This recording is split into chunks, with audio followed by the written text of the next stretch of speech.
listeners. Welcome to Grief Out Loud. Remember the last time you tried to talk about grief and suddenly everybody left the room? Grief Out Loud is opening up this often avoided conversation because grief is hard enough without having to go through it alone. We bring you a mix of personal stories, tips for supporting children, teens, and yourself, and interviews with professionals in the grief world. Platitude and cliche-free, we promise. Grief Out Loud is hosted by me, Jana DeCristofaro, and produced by Dougy Center, the National Grief Center for Children and Families in Portland, Oregon.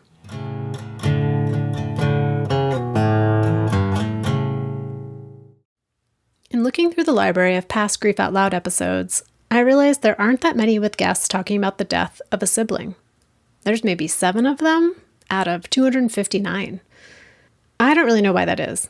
I mean, as an only child, I'm super curious about sibling relationships, because when I was a kid, they looked terrifying, as I mostly witnessed a lot of my friends fighting and being supremely annoyed with one another. But as I've grown older, it's fascinating to see 2 adults who grew up together, often sharing a house or even a bedroom, interact as friends, family, still kind of annoying the heck out of each other. Siblings can be the other half of our earliest memories. The only other people who knew exactly what it felt like in your house as a child, watching parents and other adults do what adults do. Now, I know that not every childhood sibling relationship grew into a close connection as adults, so there are lots of layers to siblinghood. Do you say siblinghood? Anyway, Kelly S. Thompson is a sister. She's also a sister who's grieving a sister. Kelly's older sister, Meghan, and I say older, not big, because Kelly was more than a foot taller than Meghan, died of cancer almost 5 years ago. When Kelly was born, Meghan was a toddler, and Meghan was also going through cancer treatment. Even in that, Meghan was so excited to have a little sister. As kids, they were close, with Meghan serving as Kelly's protector and constant, as they moved a lot as military kids. As a teen, Meghan started using drugs, and it got really rough. Kelly had to distance herself from Meghan, and their relationship disintegrated. As young adults, though, they reconnected, slowly, when Meghan stopped using. They worked to rebuild trust and repair their relationship. And then, on the day that Meghan gave birth to her second child, they both got devastating news.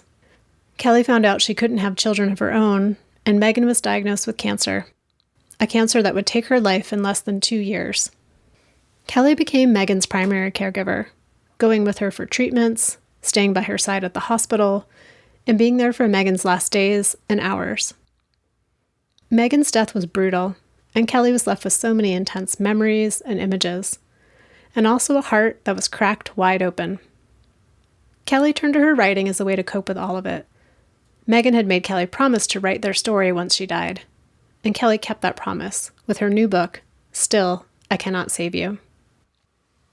Kelly, thank you for making time to be on Grief Out Loud, especially as you are in the midst of multi-country moving coming up in the next couple of days. Thank you so much. Yeah, it's a bit hectic over here. But I'm really glad to be here.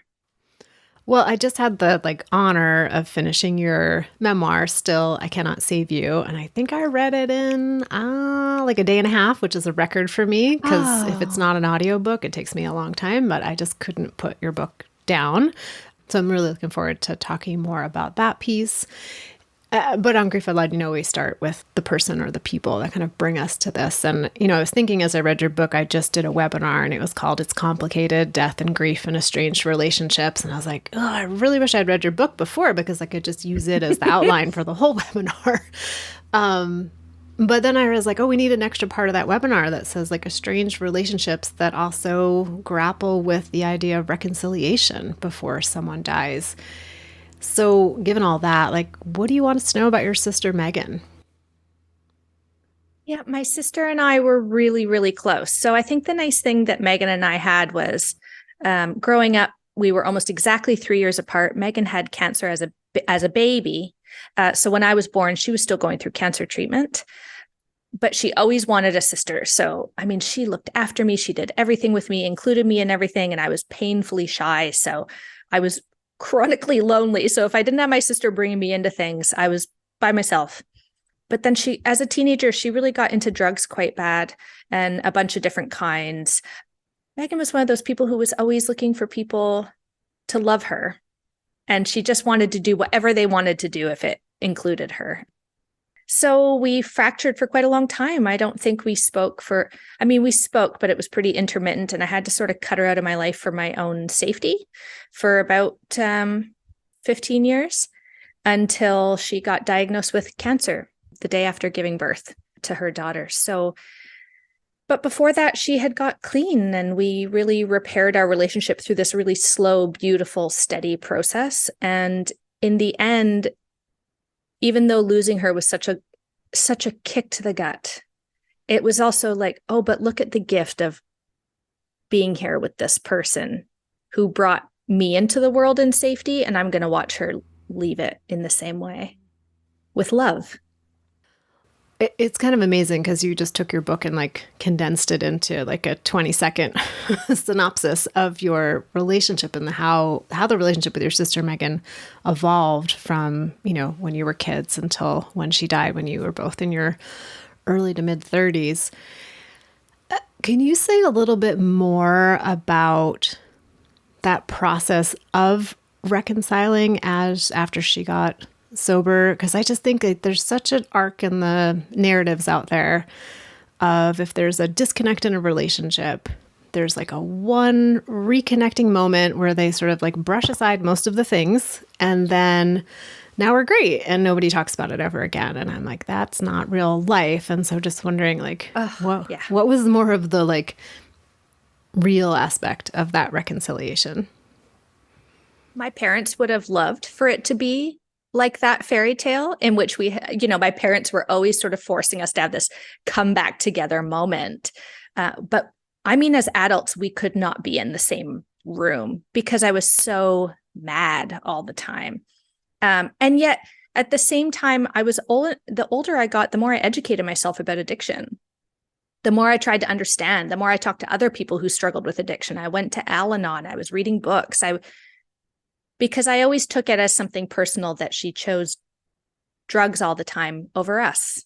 And of course, it's not that black and white, but sometimes the behavior makes it feel that way.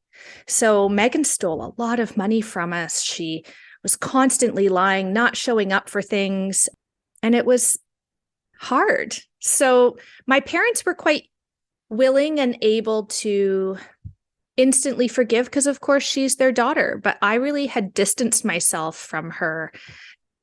In fact, spoke against her in court. And when I did that, because she was charged for stealing and doing drugs at a place that she worked. And my family was really upset with me because she'd done a bunch of things in the past that they kind of were trying to cover up for her.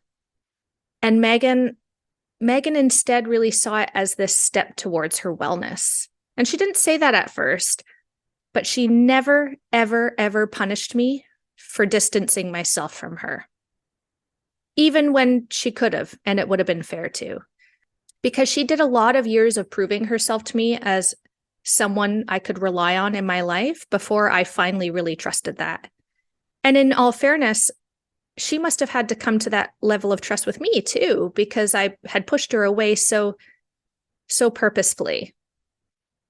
So we had a really slow process of at first her reaching out, offering to see how I was, calling me, actually calling and asking about me. And only once she was sober, but then she also became a mother. And I often think making a mother made Meghan someone who thought about people other than herself, which wasn't her greatest strength as a person, even though I loved her. She started asking how I was doing and what my life was doing. And it was a slow process over several years. She did have one apology night where she kind of said to me, look, you were just doing what you could. And I was horrible to you. And I was like, and I was horrible to you. And you were just doing what you could. It was a moment of two adults recognizing flaws and pain in one another. And instead of punishing each other for it, saying, it wasn't water under the bridge. That was what was funny. My parents never wanted to talk about it. Meghan and I would talk about her addiction all the time. We would talk about the bad things she had done, the bad things I had done to her. And we embraced it as part of the magic that makes up the complexities of a relationship instead of treating it with sort of kid gloves where you don't really want to look it in its face. There's a lot of beauty to be found from rising up from failure, I think. That was a long answer to your question. What's coming through is like what you both had to do to build trust with one another. And it sounds like there was, repetitive, reliable action, but also the uncovering, the unveiling, the investigating, the ruptures that had occurred throughout your childhood and your adolescence and into your 20s. And I think it was hard too, because in a military family, we moved often, or people moved away from us. So your sibling is the only person who remains your constant. And so when I lost her, I was so adrift. I often say, like, the whole title of the book, Still I Cannot Save You. I couldn't save her from her addiction. I couldn't save her from bad choices, just as much as we can't for anyone in our lives.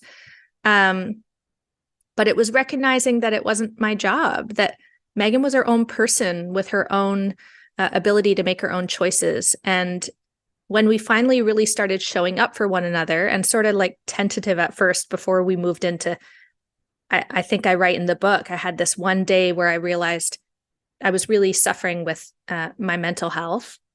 And she was the one I wanted to call. And I went, oh, here it is. Like, look at this moment. That was pretty special. So you all make your way through this kind of arduous process of reconnecting and rebuilding a sister relationship. And then Meghan finds out she has cancer again. She had it as a really young child. And what do you remember about that? And what did hearing that news mean for you and your relationship? We were laughing a little bit at the time that we felt like we lived in a soap opera. My husband at the time was deployed with the military for a year, so I'm without my spouse. On the same day she found out she had the cancer, I found out I couldn't have children.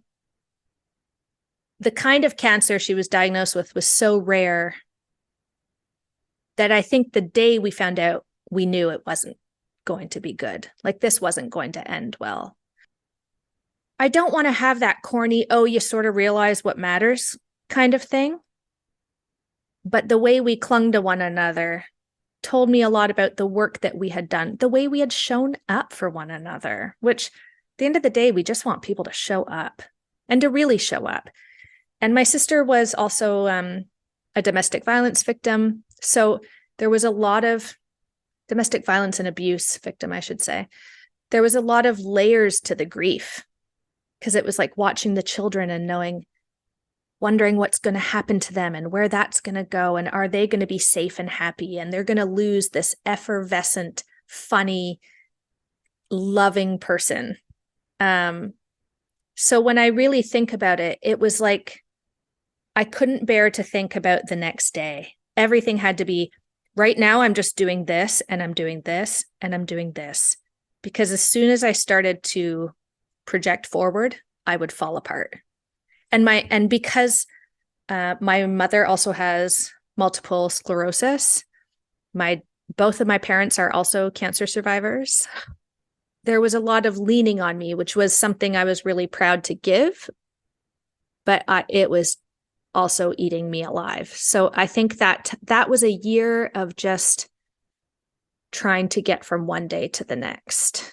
From her diagnosis to her death, it was about 16 months. And it was just trying to keep my head above water.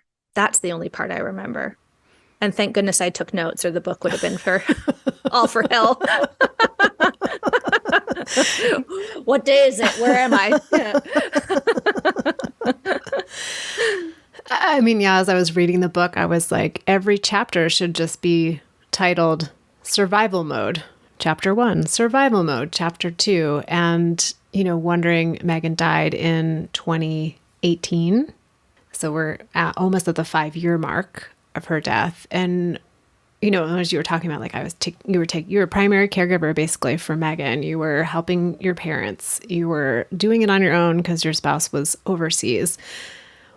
What changed for you, if anything? Like, have you stepped out of survival mode? I guess is my question. Like, what does it feel like now?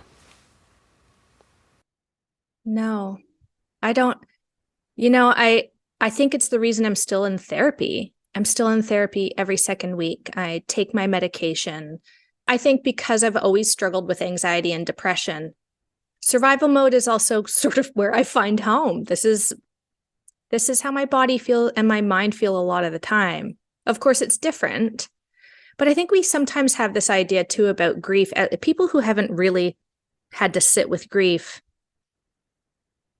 there's this, the moving on idea, or, I mean, come on now. I'm just not.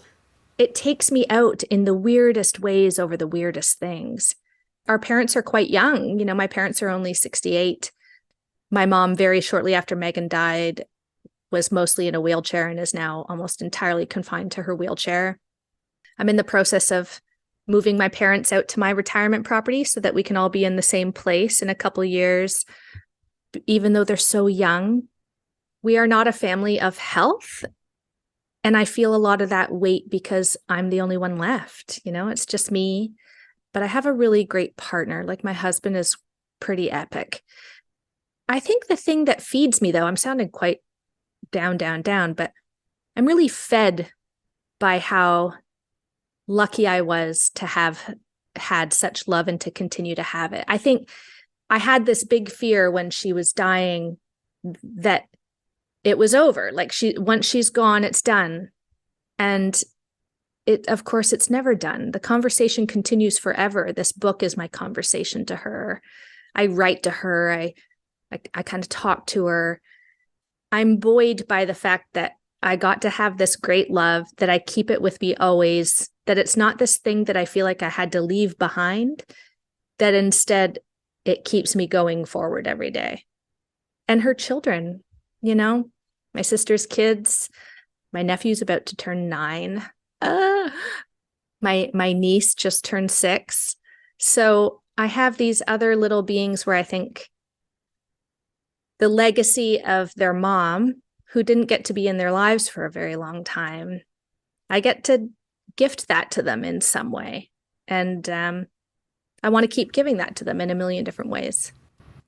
I just gave a huge sigh of relief because as you're reading your book, Still I Cannot Save You, it's not clear if you're going to be able to keep a relationship with Meghan's 2 children because of the complications in her family. So I'm very relieved to hear that you still have a connection with them.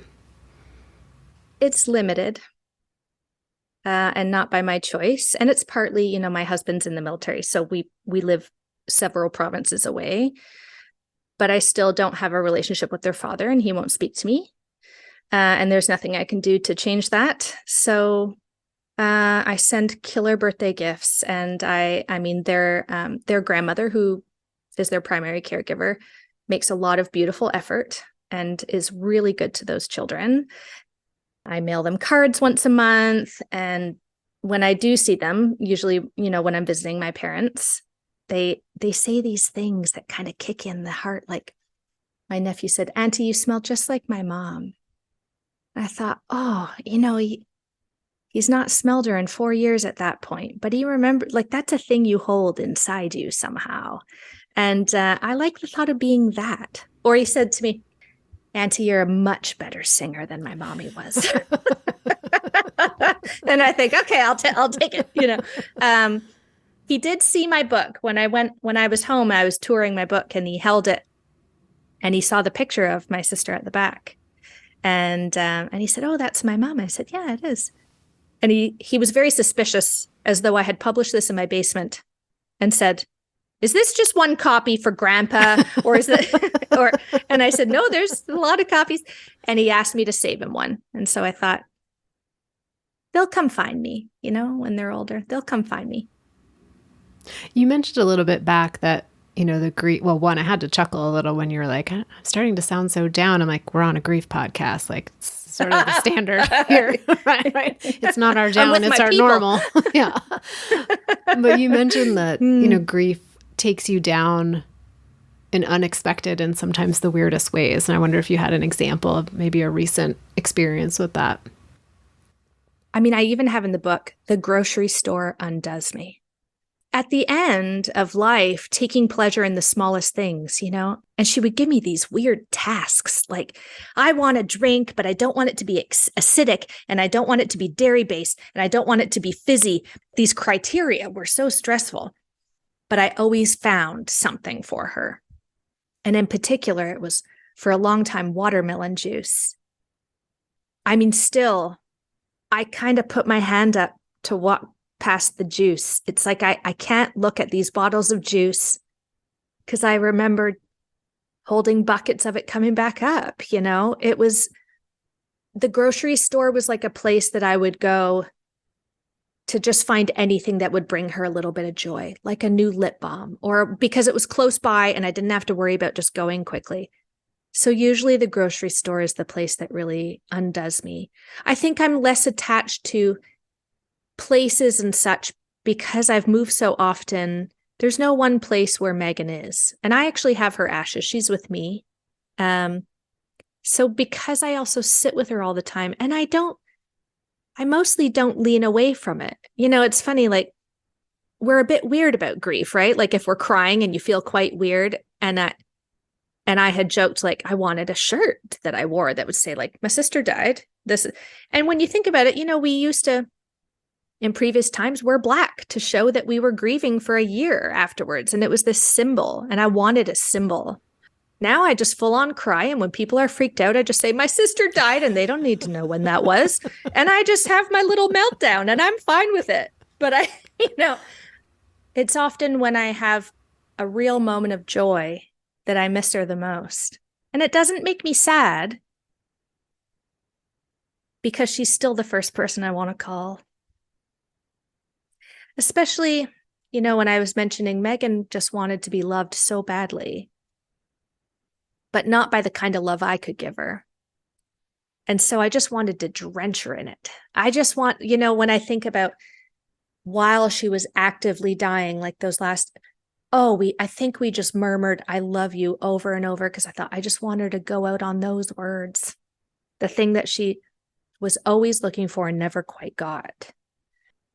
That's the part that breaks me. It's not necessarily that she died. It was the layers of suffering leading up to the death that were quite horrid. You write about the last basically 16 months, because her illness was very intense and devastating physically. How do you, or what do you do with the imagery and the sensory memories of those times when you were in the hospital with Meghan when she was actively dying? I keep writing about it. I teach creative writing now for a master's program in creative nonfiction. I always encourage people to really sit with the hard moments. And it's hard to, because we live a world in which we skirt conflict all the time because it's uncomfortable. And I've learned that when I skirt it, when I don't really let it settle into my bones, is when it comes back to haunt me. When I write about it, I feel like I'm gifting it to someone else to say, here's what you can expect. Because when she died, I have a part where she's like actively dying, and I'm sort of obsessively researching on Google because I want to know what it's going to be like. And my mom was a nurse, so my mom's like, this is going to happen and this is going to happen. And they're like these body details. But I wanted to know what my heart was going to do. What's this going to feel like? And what should I think of? And a lot of the grief memoirs I was reading were really skirting that moment of death. And yet I thought, I have a line in there where it's something like, it's the most beautiful thing we're going to go through together because it's the last thing we're going to go through together. And when grief is also part of life and dying is part of life, I thought I could gift this to someone. This was what I needed when she was dying. I was like trying to find out how to inoculate myself to how bad it was going to hurt. And while we can never do that, I at least can make someone feel less alone. So when I teach writing and when I do my own, I think, if I can stay here in this really dark moment for a minute, then I can turn it up to the light and turn it around and look for that nugget of truth or that nugget of beauty. And I can find it for me or I can find it for someone else. But regardless, my sister had a small life and I can make it bigger for her in that way. It can have a bit of a ripple effect, a legacy. Every letter from a reader is a reminder that I say, who needs this? Why am I writing this? It's for whoever's going to need it. It's rarely for me. I mean, sure, I could write for myself in my journal, but I just keep writing. I keep writing because it's the only way I know how to keep going. And I do really believe in the transformative power that comes from sitting with a book. Like, it's where I still find so much joy. And Meghan loved to read, and she asked me to write it. I sit with that too. It's a promise I made. So my writing is a promise. What did happen to your heart after all of your research of what was going to happen in the moment that she died? I learned my capacity to give was so much greater than I ever thought it was. Because I'm never going to be a mom, I used to have this sense that I was selfish or that I was not a good caregiver. I didn't expect Meghan's death to teach me that I needed her death to teach me I was a good person.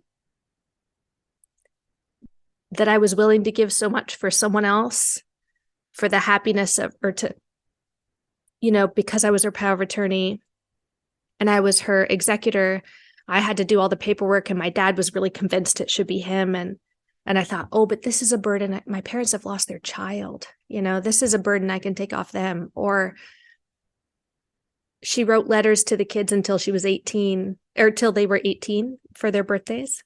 And she gave me all those to hold. So while sometimes it felt like this burden of responsibility for my family, I've realized my heart grew a million sizes. It was like the Grinch, I mean, Meghan was always the really tender-hearted one, and I was always the really serious, practical one, which could be my former military life. It's hard to say, but I learned how tender I can be. And I've learned that the vulnerability that comes with really opening yourself up to being, because it's scary to be with someone who's dying. It's anxiety-inducing. It is stressful. I have so much more compassion for myself and for everyone else in the world since she died. It is unreal. Everyone who treats me like crap now, I go, what are they going through? Maybe they're really going through something. And I never used to do that. That's partly age, but it's also partly, this is what something that undoes you does for you, is to say, sometimes we're all just trying to get from point A to point B. What did it do to my heart? It broke it and put it together new again, and in a different way. It has a whole different construction now, and that's not bad. Do I sound like a Hallmark card? Not yet.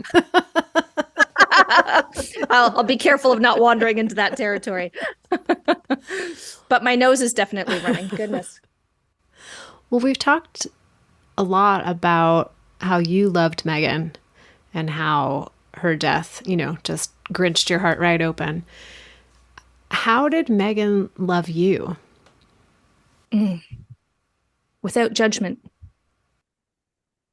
I judged her endlessly in a way that gives me such a deep sense of shame. Meghan welcomed everyone into her heart so fully and beautifully. I told her once she was like a dog, and I didn't mean it in a bad way, in a way that she was so loyal to, and she had learned what it took her death for me to learn, which was that everyone's just going through something. She had that wisdom long before me.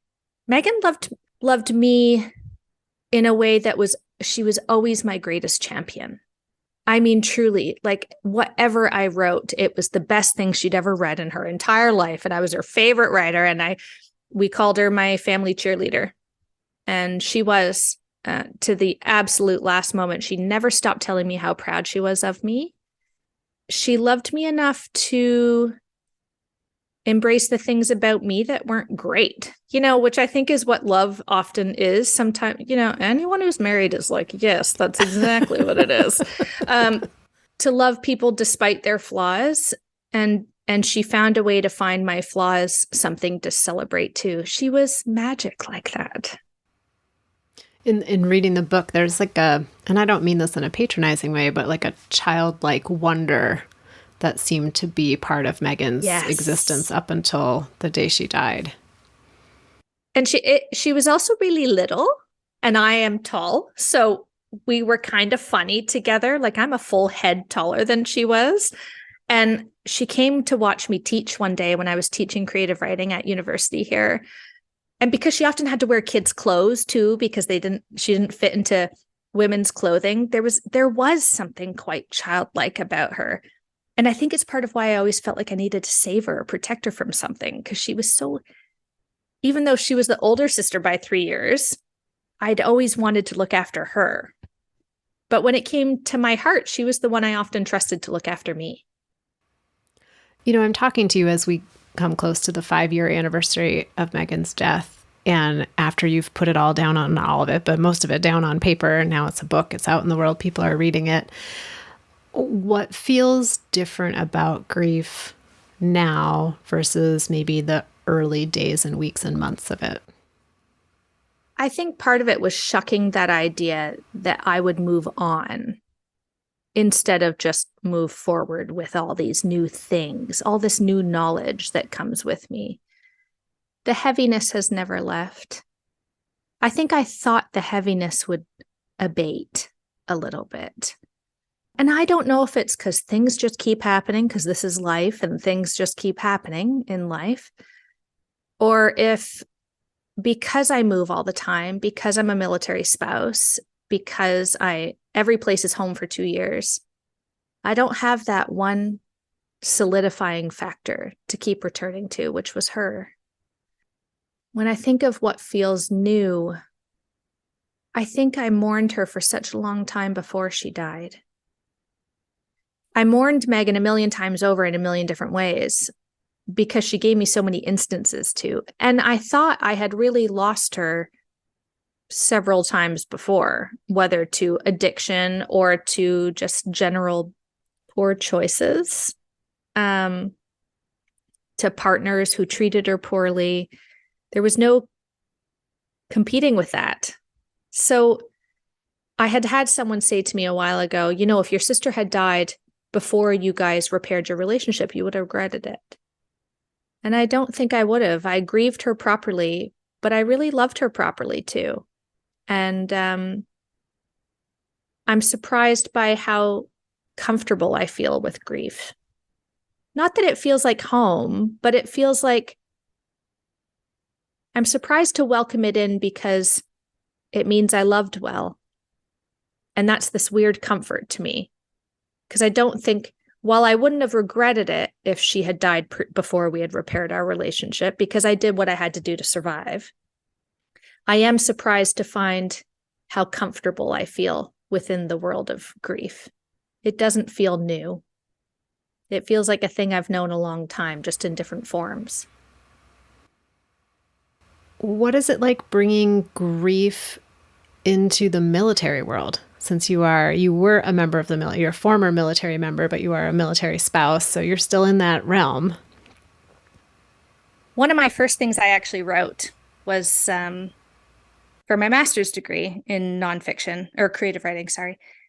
And it was a nonfiction piece about my first military funeral in the Canadian Forces National Cemetery, which is in Ottawa. And all the headstones look alike. And they kept referring to the person by their rank instead of their name. And I remember being like, aren't they someone outside of this? You know, outside of just who they are here? I bring so much more tenderness to my creative life than I ever was allowed to have in the military.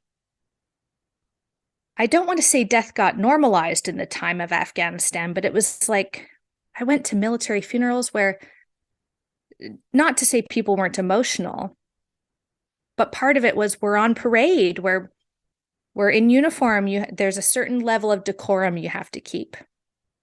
And I've realized I don't owe anyone an explanation for my sadness. And that's why if in the grocery store I'm sobbing hysterically, I will just own that shit. And I have no explaining necessary. I am here for it because it feels like a badge of honor now instead of something with which to carry an element of shame. I lean into it a little bit more. A lot more. I love the idea of you being sort of like a grief rebel in this military Oh, community. yeah. You know? Yes. Oh, a grief rep. That'll be my new title. That'll be my new title now. It's funny though, because I see my husband still serving, and it's already such a different world from when I left it 10 years ago.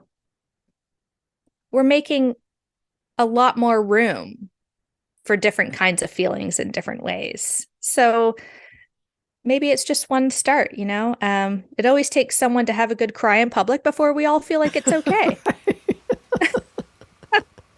It's usually me, but still, I'm open to all of it. Well, Kelly, as we come to the end of our conversation, what else? What else do you want listeners to know? What else feels important in this moment to share? I always say it's okay to not be okay. I think that's one of those mantras when it comes to mental health. I think that sometimes we expect people to know how to handle us, and we expect to know once we're familiar with grief, how to move around other people who are in the thick of it. And I remember thinking, I will so know what to do now. I'll be like ready. I am not ready because every grief is so different and individual.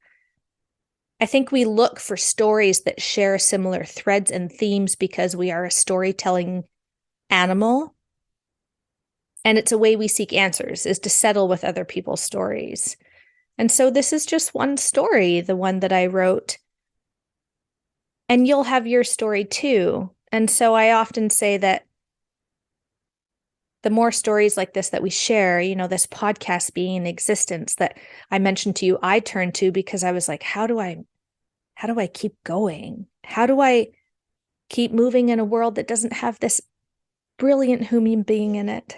And the answer is I keep going because she's always in it. So we don't ever lose those people. We carry those stories within us. Some of us release the stories and give them to someone new. But I don't believe it's ever been a sense of having to say goodbye to her.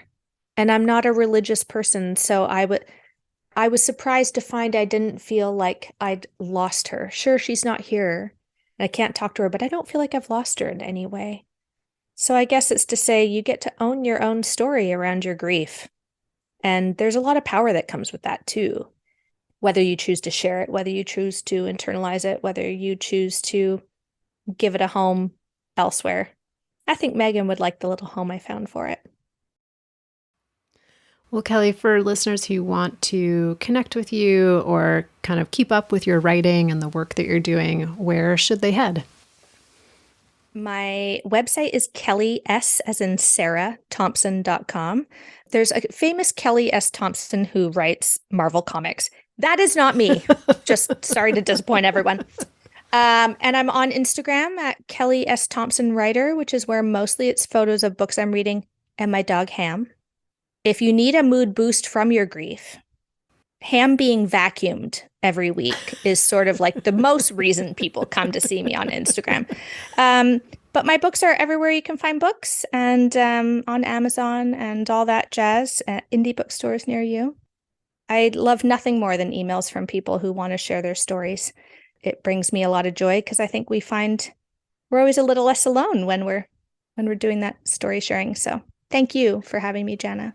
Yeah, well, Kelly, thank you again for being on Grief Out Loud, for finding us in the first place, for your book, Still I Cannot Save You, and for the work you're doing to make the world more receptive to crying in the grocery store aisle, or to whatever that tenderness looks like. So thank you again for being part of Grief Out Loud. Thank you.